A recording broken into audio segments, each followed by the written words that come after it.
Um dia de cada vez caminhando pela palavra de Deus com reflexão, propósito e vida real. Seja muito bem-vindo ao Bíblia 365 na prática. Hoje é o dia 142 da nossa jornada, dia 22 de maio, e seguindo nosso cronograma, os textos de hoje são Números 31, Salmos 75 e 76, Isaías capítulo 23 e 1 João capítulo 1. Hoje eu quero te pedir algo diferente. Se exponha à presença de Deus, se exponha à palavra, se exponha ao amor de Deus e veja Ele te preenchendo e começando a transformar algumas áreas da sua vida. E sem mais delongas, Números capítulo 31. Logo no começo, Deus diz a Moisés: vingue os filhos de Israel dos midianitas. Depois disso, você será reunido ao seu povo. Essa seria uma das últimas missões de Moisés. Então ele prepara o povo, prepara os soldados, eles vão para a guerra, vencem, pegam os despojos. E depois de terem obedecido tudo, os soldados passam por uma purificação antes de voltar. Os líderes contam os homens e percebem ninguém havia faltado. Então, espontaneamente, levam ouro ao Senhor. Não para comprar favor, mas como gratidão. É como se estivessem dizendo: nós voltamos, Deus nos guardou. Esse capítulo mostra que houve sedução para que o povo pecasse. Nem todo ataque contra a nossa vida vem por força. Alguns vêm por sedução. Aquilo que parece pequeno pode afastar o nosso coração aos poucos. Números 31 parece repetir uma lição que já apareceu várias vezes. O inimigo nem sempre tenta destruir primeiro. Às vezes, ele tenta misturar. E Deus continua chamando o povo para uma fidelidade inteira. Hoje, Números 31 foi mais breve, mas eu preciso que você leia aí. Leia com atenção e com cuidado. Seguindo agora para Salmos, capítulo 75 e 76. Eles conversam muito entre si. Se no Salmo 73 vimos Asaf dizendo: quase escorreguei vendo a prosperidade dos maus. Aqui parece que ele chegou numa conclusão. Deus continua sentado no trono. O tempo do juízo pertence a ele. Salmo 75 começa com gratidão. Graças te rendemos, declaramos as tuas maravilhas. Mas logo o tom muda. Deus fala: quando chegar o tempo determinado, julgarei com retidão. Muitas vezes o nosso sofrimento não vem só da dor, vem da sensação de que ninguém está fazendo nada. E Deus responde: eu tenho um tempo determinado. Não é atraso, não é desatenção, é governo. Ele julgará no tempo determinado.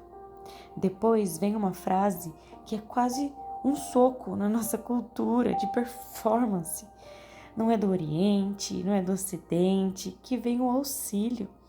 E aqui ele não está dizendo sobre algo geográfico apenas. É uma forma de dizer que promoção, honra, exaltação, direção final não vêm das pessoas, elas vêm de Deus. Deus é o juiz. A um ele humilha, a outro ele exalta. Sabe, nem toda porta fechada é rejeição. Nem todo crescimento rápido é aprovação. Precisamos apenas deixar Deus governar. Já no Salmo 76, sai da reflexão e entra na contemplação. Deus é conhecido em Judá. Aqui Deus aparece como um rei guerreiro, mas repare só num detalhe: ele não vence lutando. Deus simplesmente se levanta e aquilo que parecia invencível perde força. A terra tremeu e se aquietou quando Deus se levantou para julgar e salvar os humildes. Quando Deus se levanta, o mundo se aquieta. Ei, onde que Deus precisa se levantar na sua vida? Clame a Ele, permita que Ele se levante. Se exponha à presença dEle. Lembre-se, quando parecer que ninguém vê a sua fidelidade, Deus vê. Quando o coração quiser correr atrás de reconhecimento, lembre que a exaltação verdadeira vem do Senhor. E quando tudo parecer caótico, Deus continua sendo Rei. Portanto, continue fiel. Deus não perdeu o controle do relógio e nem do trono. E partindo agora para Isaías, capítulo 23, fecha uma sequência de profecias contra nações. E agora o alvo é Tiro. Tiro é uma das cidades mais ricas, influentes e admiradas do mundo antigo, uma espécie de potência econômica. Ela não era conhecida por conquistar pela espada, ela conquistava pelo comércio. Conectava povos, transportava riquezas, enriquecia cidades. Tiro tinha sim um orgulho, uma autossuficiência e confiança no poder econômico. Porém, o capítulo começa com navios lamentando. Lamentem, navios de Tarsis, porque caiu aquilo que parecia impossível cair. A cidade que enriquecia nações agora ficou vazia. Quem decretou isso contra Tiro? Questionam-se nesse capítulo. E a resposta é: o Senhor dos Exércitos decretou isso para abater o orgulho de toda a beleza e humilhar os mais nobres da terra. Deus não está atacando prosperidade, Ele está confrontando a ilusão de independência, porque Tiro começou a acreditar que o seu comércio a sustentava, sua influência protegia, que o seu nome a tornava intocável. Mas Isaías já disse e nos deixou claro várias vezes: quando algo bom ocupa o lugar de confiança em Deus, isso pode se tornar um ídolo. A Bíblia registra que Tiro seria esquecida por 70 anos. Isso revela que o juízo teria um limite. Deus não destrói sem propósito, de graça. E o final surpreende, porque depois desse período, diz que o Senhor se lembrará de Tiro. O objetivo de Deus foi redirecionamento. Deus não queria acabar com recursos, queria restaurar o coração. Ei, seu trabalho não pode virar a sua identidade. Dinheiro não pode virar a sua segurança absoluta. Reconhecimento não sustenta a alma. Influência sem Deus é vazio. Aquilo que construímos sem Deus pode até impressionar pessoas, mas não permanece. Mas aquilo que entregamos a Deus ganha propósito eterno. E para finalizar o dia de hoje, 1 João, capítulo 1. A carta começa como quem segura alguém, sabe, pelos ombros e diz: isso é real, eu vi. Esse começo é muito forte. Depois de Pedro, terminar falando sobre permanecer firme até a volta de Cristo, João abre lembrando uma verdade essencial. Jesus não é uma ideia, não é filosofia, não é uma história, uma sensação espiritual. Ele veio, ele foi visto, ele foi tocado. O que ouvimos, vimos com nossos olhos, nossas mãos apalparam, João diz. E aqui ele está respondendo um problema que já existia naquela época. Pessoas dizendo que Jesus era só uma manifestação espiritual ou um conhecimento secreto. E João fala: não, nós convivemos com ele, escutamos, vimos, tocamos, ele é real. Nossa fé não nasce em teorias, nasce em um Deus que entrou na história. Anunciamos a vocês para que tenham comunhão conosco, e nossa comunhão é com o Pai e com o Filho. O Evangelho não é só escapar do inferno. Eu sigo a Deus porque eu tenho medo de ir para o inferno. Não. É voltar para um relacionamento para o qual você foi criado. É comunhão, é caminhar com Deus. João declara: Deus é luz. e não há nele treva nenhuma. Ele é santidade, ele é verdade, pureza. Nele não tem mal algum. Deus não tem áreas cinzas, não existe escuridão escondida nele. E aí vem uma frase que nos confronta muito. Se dissermos que temos comunhão com ele, mas andarmos nas trevas, mentimos. João não está falando aqui sobre tropeçar ou cair ou acabar falhando. Nós somos falhos.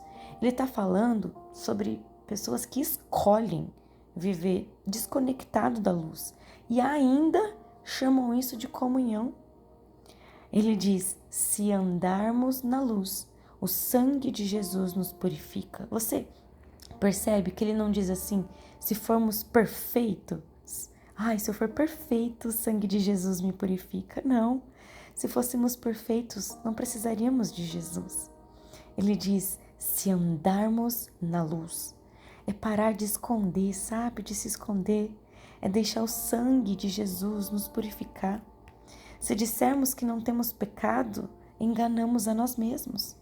João desmonta dois extremos aqui. Achar que está tudo bem viver no pecado e achar que precisa fingir alguma coisa, perfeição. O evangelho não é negar pecado, é levar pecado para a luz. Se confessarmos os nossos pecados, ele é fiel e justo para nos perdoar. João não diz se você merecer, ele diz se você confessar. Porque o perdão não nasce da nossa performance ou sobre como parecemos ser bons o suficiente, nasce da fidelidade de Deus. Comunhão com Deus não é e não pode ser aparência espiritual. Maturidade é isso, confessar pecado o mais rápido possível diante de Deus. O quanto você deseja estar neste lugar, confesse o mais rápido diante de Deus. Quem anda na luz não vive escondendo quem é. Deus não está procurando pessoas impecáveis, está procurando pessoas que querem que parem de fugir da luz e desejem com todo o seu coração viver na vontade de Deus. Querido Deus, obrigada, Pai, pelo dia de hoje, pela tua presença, pela tua palavra. Obrigada porque o Senhor é fiel, é o Senhor que nos sustenta. Eu peço, Pai, que o Senhor derrame uma força sobre nós, para que possamos seguir até o fim, que possamos seguir, Deus, disciplinados, não porque precisamos criar uma disciplina, mas porque queremos andar com o Senhor, queremos ter um relacionamento contigo. Sê conosco, Pai, nós te amamos, em nome de Jesus, amém e amém. Que Deus te acompanhe hoje, viva essa palavra na prática. Amanhã seguimos juntos no dia 143 da nossa leitura.